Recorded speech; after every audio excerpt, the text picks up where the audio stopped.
So my name is Adam Goetsch. I'm a student at the Faculty of Law, initially from South Africa, and I also work here at the University Library as a research assistant. So I chose Eugene Onegin by Alexander Pushkin. So it's a Russian novel written in verse, first published in 1833, and it tells the story of a young, jaded, cynical aristocrat, and essentially it follows his progression through the story.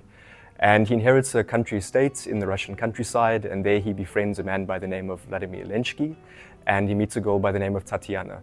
Tatiana later falls in love with Eugene, and he coldly rejects her signs of affection.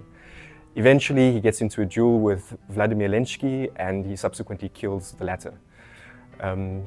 Later in the story, he once again meets Tatiana, who's now married, wealthy noblewoman in St. Petersburg, and at that point, he realizes that he actually is in love with her, but it's too late, and he feels regret.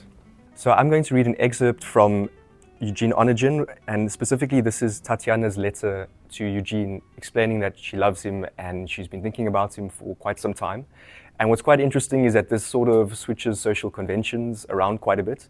Normally it was expected for the man to make the first move, but in this case she sends him a letter expressing her love.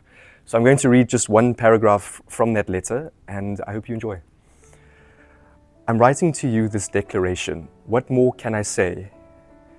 I may be now your inclination to scorn me and to turn away, but if my hapless situation evokes some pity for my awe, you won't abandon me, I know. I first tried silence and evasion. Believe me, you'd never have learned. My secret shame had I discerned. The slightest hope that on occasion, but once a week, I'd see your face, behold you at our country place.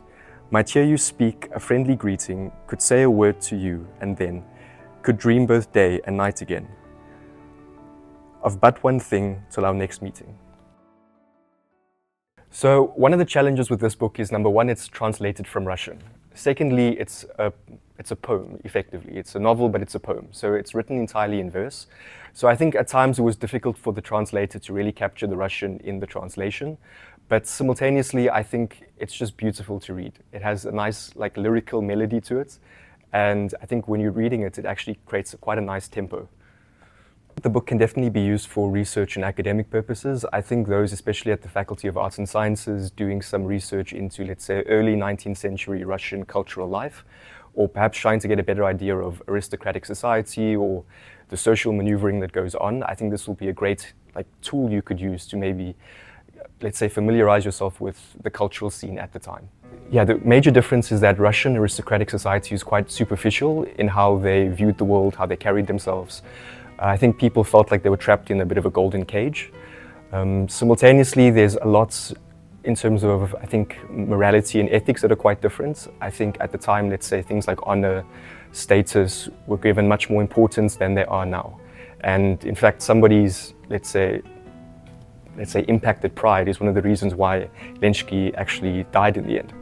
So I picked this book because I thought it would be maybe perhaps more accessible introduction into Russian literature compared to some of the more well-known Russian epics like Anna Karenina or something else by Leo Tolstoy. So I thought, yeah, maybe wet my feet a bit, try this book out, and I really enjoyed the fact that it's written in verse, so it's quite lyrical. And yeah, when I picked it up, I started reading it, I really enjoyed it, so I finished it.